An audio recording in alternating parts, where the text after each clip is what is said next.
9 minutos pasan de las 11 de la mañana y ustedes se van a salvar de que con Tenemos empecemos a facturarnos cosas de cara a la recontracopa que va a jugar el equipo de Milei contra el equipo de Ernesto Che Guevara. Lo vamos a dejar adelante porque tenemos dos invitados. Nadie entiende si el equipo de Milei contra el equipo de Che Guevara. Es Estudiante contra Rosario Central. Lo entendemos nosotros dos nada más, no importa. ¿Quién más lo tiene que entender? Pero el Che Guevara era hincha de Rosario. Por supuesto. Nació en Rosario y una vez le preguntaron. ¿En serio? Está en un libro, claro. ¿De verdad? Sí, señor. Mirá. Bueno, así que te lo voy a tirar encima. Bueno, a ver, tenemos dos invitados de lujo para... Sirve también de balance, porque si bien vienen a presentar Marina Dal Poyetto y Daniel Kerner su nuevo libro, Back to the 90s.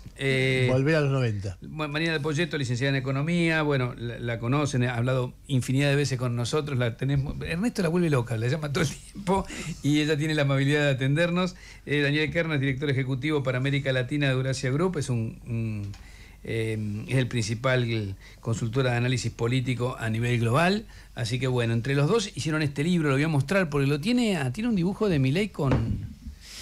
a ver si lo podemos tomar acá mejor. Ahí está, de Milei con Menem. Ahí está. Bueno. A ver, se me ocurre empezar preguntando lo siguiente. La vez pasada yo comenté mucho un libro que hay de un escritor que en realidad nació en Turquía, pero es italiano. El libro se llama Síndrome 1933. Y el tipo arranca diciendo, miren, a mí no me gustan mucho las analogías históricas, pero últimamente veo muchas señales que me hacen acordar a la década del 30. Y sin pretender hacer una analogía, déjenme contarles. Y casi sin querer, lo que está haciendo es una analogía. O por lo menos te permite pensar, ¿no será que viene el nazismo en base a esos elementos? Desde el título del libro de ustedes en adelante, tiene esa dicotomía. Porque uno puede decir, estamos volviendo a los 90, o hay elementos que permiten pensar que volvemos a los 90 y elementos que no. ¿Qué es lo que más se parece de esto a los 90? A ver, primero el título lo pusimos porque lo empezamos a escribir en el 2023, cuando la solución a los problemas de la Argentina venían por las propuestas de dolarización, y particularmente yo como economista decía, no puede ser que otra vez cometamos los mismos errores. Y con Daniel empezamos a plantear el libro como un análisis de los 90 con la solución de la caja de conversión y cómo terminó, o sea, la previa a la convertibilidad, los años dorados de la convertibilidad y el derrape de la convertibilidad, la crisis del 2001. Lo que pasa es que el libro nos llevó casi 2 años escribirlo y en el medio pasaron cosas. No, pero espera, o sea, el libro es un relato de cómo fueron la previa y el desarrollo y el epílogo de los 90. En realidad es un poco más que eso, porque el libro arranca hoy, arranca en el presente, en realidad arranca en el final del libro anterior, Tiempo Perdido. Ahora, el Tiempo Perdido lo habíamos cerrado en agosto de 2021, una semana antes de las PASO. Entonces arrancamos ahí y todo lo que vino después hasta llegar a Milei, ¿no? Y el disparador del libro es Milei incorporando el busto de Menem, claro, por la puerta grande de la Casa Rosada, y entonces decimos, bueno, nos vamos a los 90. Entonces agarramos la tapa del libro, el título y la tapa, es la alegoría de la película Volver al Futuro, donde acá Marty es Milei, somos nosotros, Marty, y el doctor, pero el doc es Menem. Y caemos, ¿no? Digamos, él incorpora el busto de Menem. Claro, además él todo el tiempo la bien de Menem, ¿no? Es como una referencia. Él dice, fue el mejor presidente de la historia. Cavallo era el mejor ministro de Economía. Era el mejor ministro de Economía de la historia. Y entonces nos tomamos el DeLorean y caemos 35 años antes, 30 años antes, ¿no? O sea, en el 89, 35 años antes, en el 89, el mismo día, el 14 de mayo de 1989, que es cuando Menem es electo presidente, y hacemos un raconto de cómo se fue armando la política y la economía, de nuevo, la previa, 2 años tardaste en llegar a la convertibilidad, los años dorados, la hecatombe, y después nos volvemos a tomar el DeLorean y caemos en la elección en la provincia de Buenos Aires. Y ahí sí hacemos un paralelismo, que es un poco tu pregunta, entre lo que fue la estabilización en los 90 y lo que fue el programa económico y político de Milei en los primeros 2 años de gestión. El libro lo entregamos creo que fue el 12 de septiembre, o sea, una semana después de la elección en la provincia de Buenos Aires. Y después le agregamos un último capítulo que se llama Escenas del próximo capítulo, que es Besant, ¿no? Y todo lo que vino después, el salvataje y lo que vino después. Pero si vos, a la pregunta tuya concreta respecto de los parecidos y diferencias, la frase de Mark Twain, que se le atribuye a Mark Twain, es: la historia no se repite, pero rima. Y en Argentina es como que los problemas, como dice Alejandro Katz en la contratapa, de alguna forma son siempre los mismos. El problema de Argentina es la repetición. Otra vez estamos encontrando, a fines de los 80, el principal parecido, si querés, eran las demandas de estabilidad que aparecían en la economía a fines del 2023, donde todos los candidatos de alguna forma querían ser Menem. Después de parecidas a las que eran a fines del 89, donde se acababa un ciclo populista, donde había demandas de algo distinto. En ese momento Menem la campaña la hace con la revolución productiva y el salariazo. Acá, la campaña de Milei era con la motosierra, era el ajuste que iba a pagar la casta con motosierra. A nivel discursivo hay una diferencia ahí. A nivel discursivo hay una diferencia muy grande, claro. Pero de nuevo, las demandas de estabilidad vuelven a aparecer. A fines del 2001, o sea, en el 2001, las demandas no eran de estabilidad, sino que las demandas de la baja del desempleo. Y durante 20 años en Argentina hablar de los 90 era mala palabra. Entonces volvimos ahora después. Hay cosas que son distintas o que son parecidas. El mundo claramente es distinto. El caudal político de arranque de la gestión es claramente distinto. Menem llega con 2 leyes bajo el brazo, que son la ley de emergencia económica y la ley de reforma del Estado, que le permitieron buena parte de las reformas que hizo después.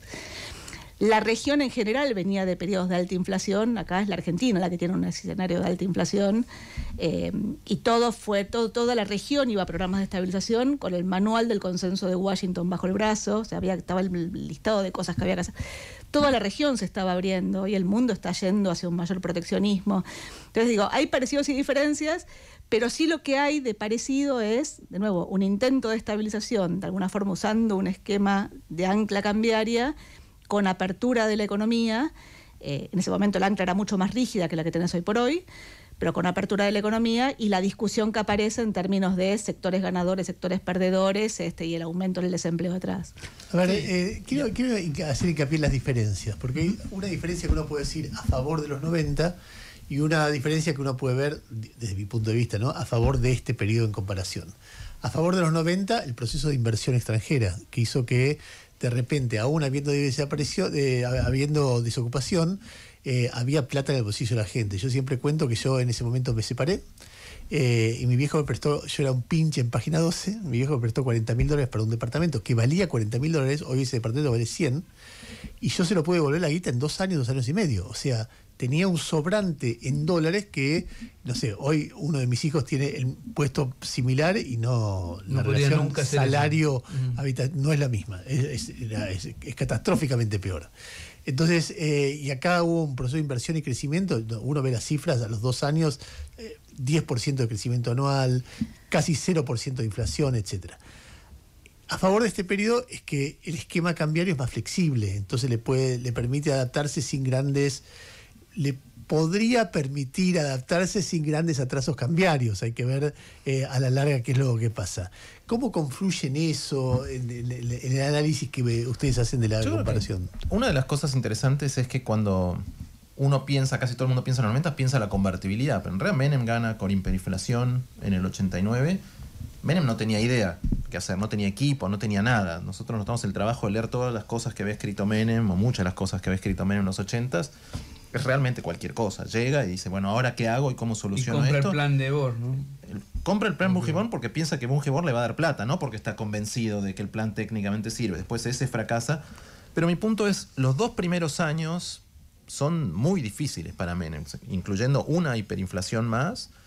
Y cuando él decide ir a la convertibilidad es porque piensa que se le puede venir otra hiperinflación, que ya no puede, el peronismo ya no lo va a aguantar en su aventura neoliberal, y que tiene las elecciones en 1991. Entonces, para mí es interesante que Menem tarda mucho tiempo en llegar a la convertibilidad y en realmente estabilizar. Después el proceso que entra con la convertibilidad ya es otro. Ese es el proceso de crecimiento, inversiones y demás. Todavía Milei no ha llegado. Y una de las cosas que da la convertibilidad tiene un problema muy grande, de rigidez, que vos lo mencionabas. Pero una de las cosas que le da un gran beneficio que le da convertibilidad son dos. Bueno, la estabilidad y la previsibilidad, que facilita el proceso de inversión, pero más de alguna manera termina con el riesgo político de cambio. Porque una vez que la convertibilidad es exitosa, no hay ningún político con ambiciones de poder que pueda salir a decir vamos a salir de la convertibilidad. Entonces digo, no hay más riesgo cuca, riesgo nada. O sea, las elecciones eran distintos matices de convertibilidad. Y eso realmente le extiende el horizonte a Milei y para inversiones. Eso todavía hoy no está. Digo, acabamos de pasar por un ciclo electoral muy fuerte. Y después, el último punto es que el mundo era muy diferente. Es decir, en ese momento se acababa de terminar la Guerra Fría, Estados Unidos era la gran potencia, además creciendo fuertemente, y había una expansión de inversiones en todo el mundo, y Argentina, como todo el resto de América Latina, tenía la posibilidad de privatizar todo, porque además está todo por privatizar. Entonces era más fácil, me parece, ese proceso de inversiones que hoy, donde Estados Unidos se está cerrando, las empresas no saben para dónde ir porque tienen los aranceles que no saben dónde están. Se van es un mundo más incierto, pero no están entrando a muchos lados, digamos. Está mucho más paralizado. Entonces, el mundo es muy diferente, además de que, de nuevo, todavía Milei no llegó todavía al punto que llegó Menem en el 91, y una de las cosas que creo que tenemos en el libro importantes es la tentación cuando un político está en problemas de ir hacia un esquema como la convertibilidad es muy fuerte, que fue un poco lo que le pasó a Milei con la dolarización, que después no lo hizo. Pero Menem lo hizo no por convencimiento, sino por desesperación política. Sí. Marina, no, yo lo que agregaría ahí es, Menem, cuando fracasa el primer programa Bungiborn, y asume a Herman González, que durante un tiempo fue ministro de Economía y presidente del Banco Central, rompe contratos. O sea, el saneamiento de la hoja de balance del Banco Central fue el plan Bonex y una segunda hiperinflación, que es lo que de alguna forma le da el plafond a lo que tuvo que ver con la estabilización.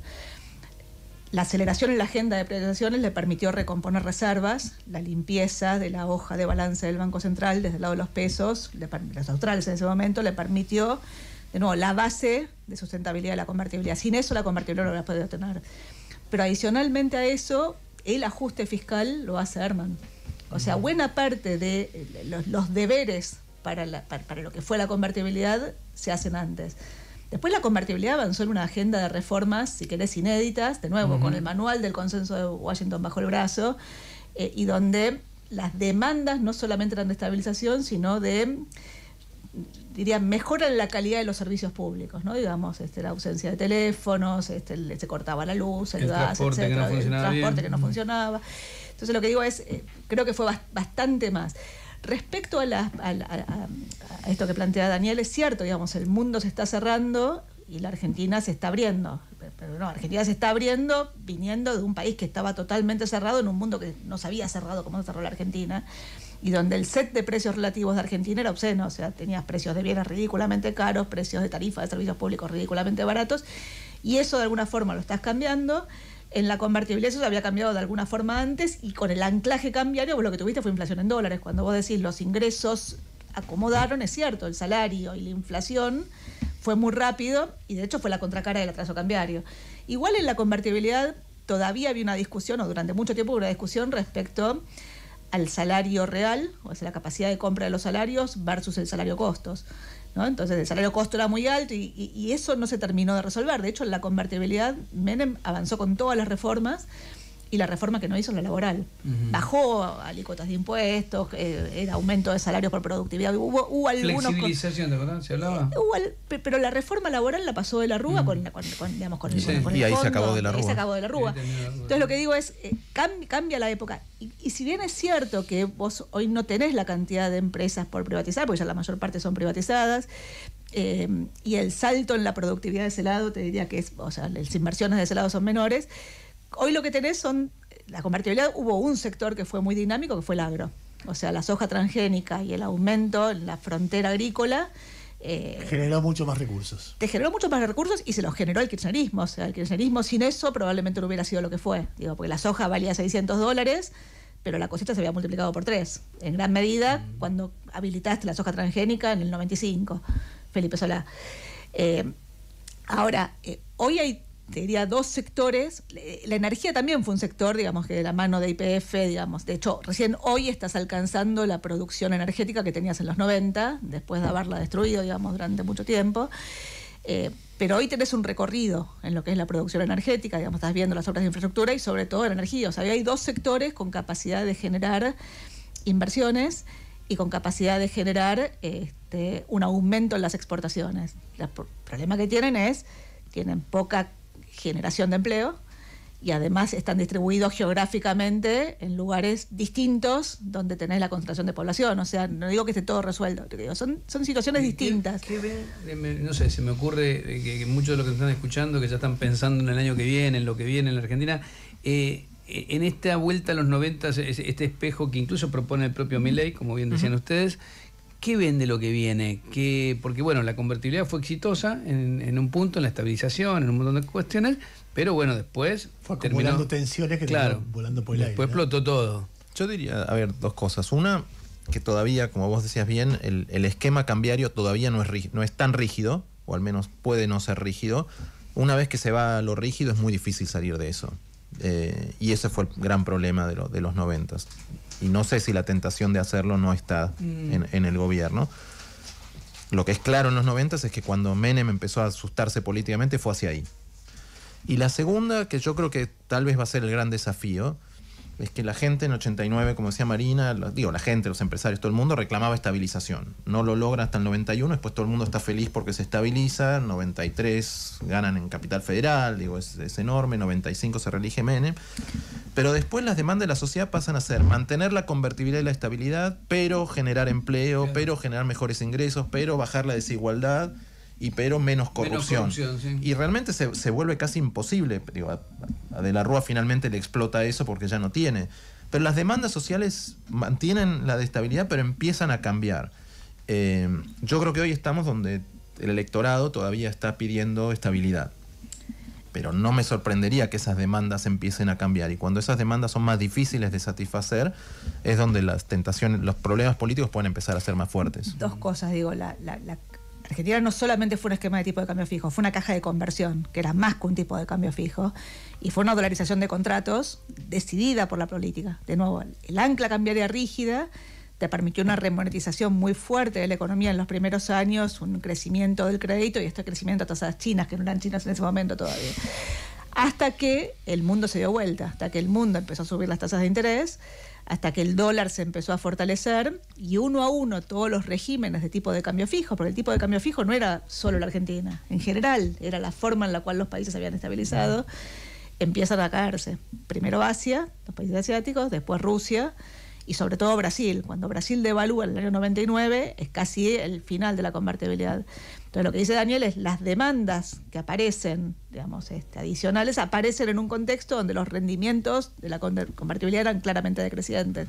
Cuando ingresaban capitales era la panacea, cuando salían capitales era un problema, y el intento de sostener la convertibilidad, el ajuste deflacionario, la verdad es que siempre esta vista de última instancia no existió, no llegó a buen puerto. Yo siempre pongo el ejemplo, en Grecia se fue el 50% de los depósitos de los bancos y los bancos siguieron en pie. Vos tienes una línea de redescuentos automática del banco del Bundesbank al Banco Central de Grecia. Estaba la Comunidad Económica Europea detrás, ¿no? Bueno, acá se te fue el 20% de los depósitos y la convertibilidad voló por los aires. Entonces lo que digo, el intento de ajuste deflacionario, la verdad que se intentó. O sea, el déficit cero lo inventa Cavallo.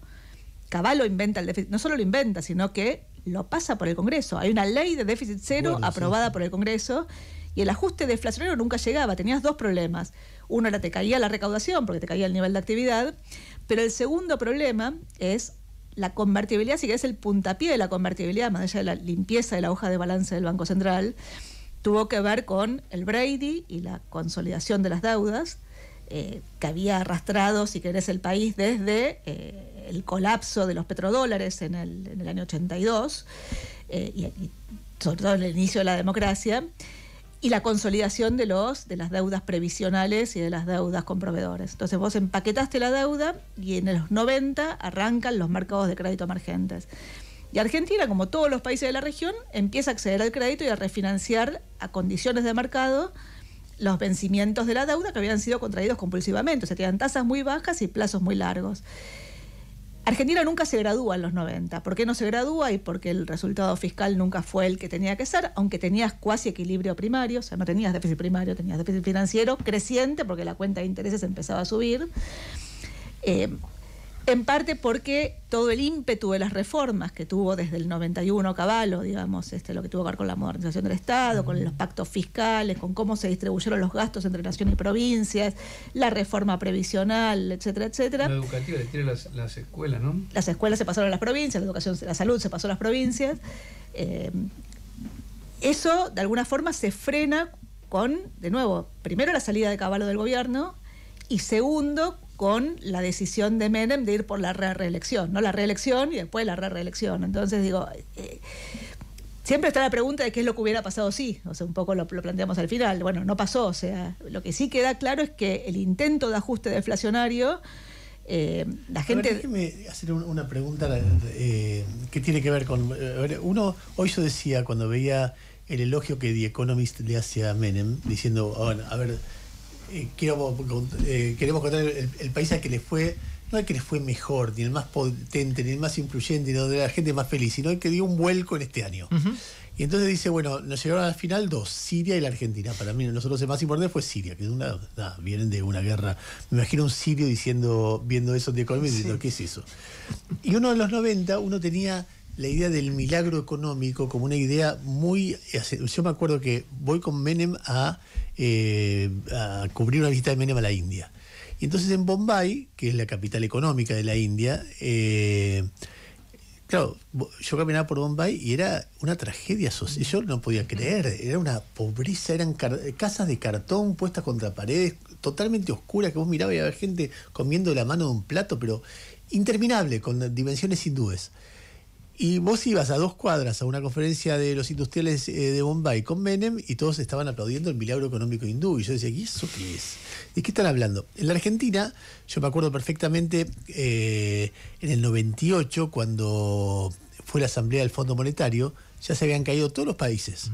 Y entra Clinton con Menem, y Menem es ovacionado. Ya estaba mal la convertibilidad acá. Me acuerdo una nota de Miguel Ángel Broda en La Nación. Conflictos en el norte. Claro, pero además ya estaba mal en desocupación, en fuga de capitales, en deuda, en cualquier parámetro que veía, decía, che, acá hay que reformar algo, pues se va a la mierda.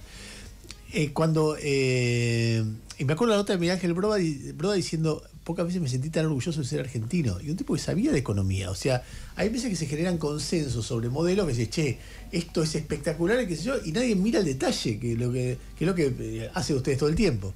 Entonces, no sé, me da ganas de preguntarles, yo sé que es reforzado, pero sí, como escenario dominante, ¿cómo imaginan que llega Milei al final de este mandato? Yo sé que depende, porque, y la más la conozco a Marina, me imagino 10 capítulos de depende esto, depende del otro, depende del otro.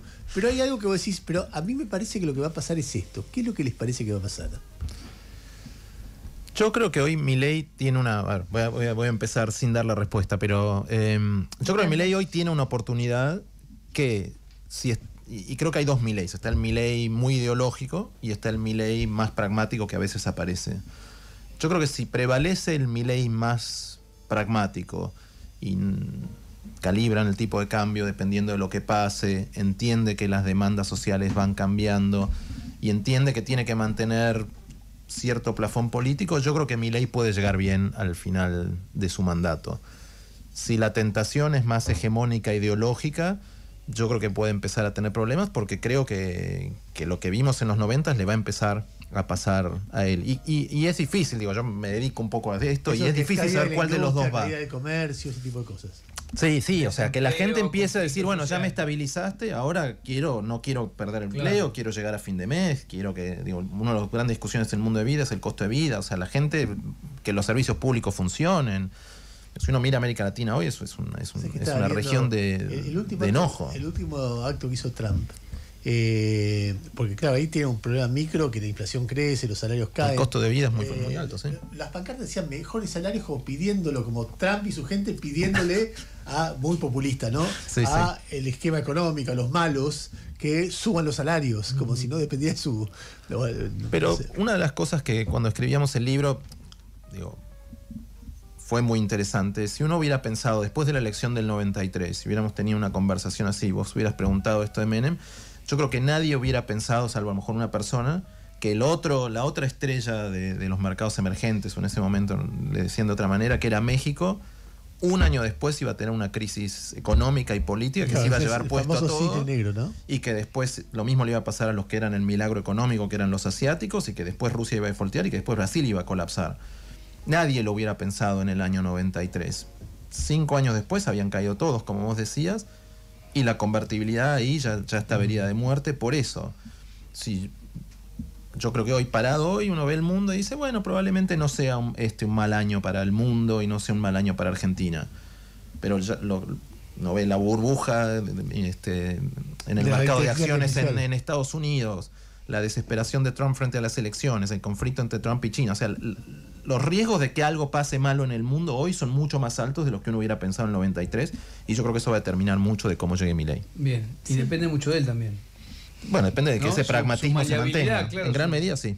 Depende de él y también depende de qué pase afuera. Miguel Bain siempre decía, si el precio de la soja hubiera cambiado 2 años antes, Inés Pertinés sería primera dama vitalicia de la Argentina. Entonces lo que digo es... No será mucho. O si no hubiera estallado las Torres Gemelas. O no hubieran estallado las Torres Gemelas. O sea, siempre hay eventos en el mundo que te pueden cambiar. Los teléfonos dejaron de atenderse. Y es verdad que con lo que vos planteas del año 98, cuando Menem da, nosotros lo ponemos en el libro, cuando Menem da el discurso en la reunión de primavera del Fondo Monetario, ya, o sea, cuando son las crisis asiáticas, todavía América Latina era el ejemplo a seguir. O sea, América Latina había sobrevivido al tequila, con ayuda de Estados Unidos mediante, y Argentina era el ejemplo.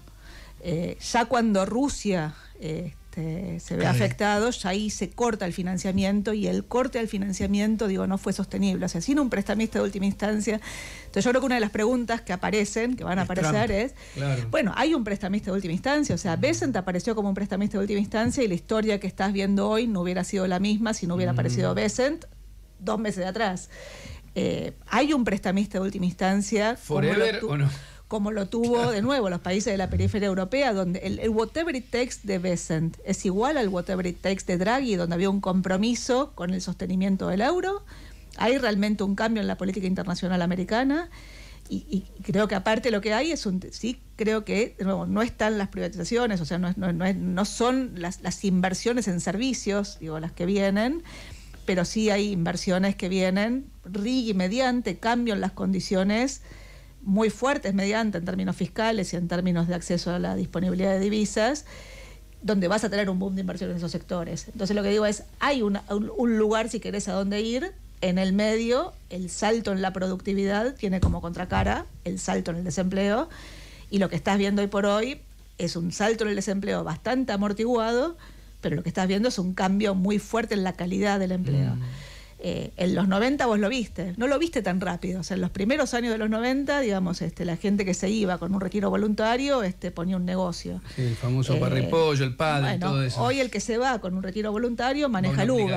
Claro. Pero el capital de trabajo tiende a deteriorarse, entonces, en algún momento es probable que vos lo que veas es una tensión en el mercado laboral. El gobierno, a diferencia de Menem, que hizo todas las reformas y no hizo lo laboral, arranca con la reforma laboral y está buscando, de nuevo, que la economía tienda a tener una mayor flexibilidad para abastecer este salto en la productividad. En el medio la pregunta es, bueno, ¿qué es lo que pasa con el eje de la gobernabilidad? El eje de la macro tiene más chances de funcionar en la medida que accedas al crédito. Todavía no accediste al crédito, pero estás más cerca de acceder al crédito.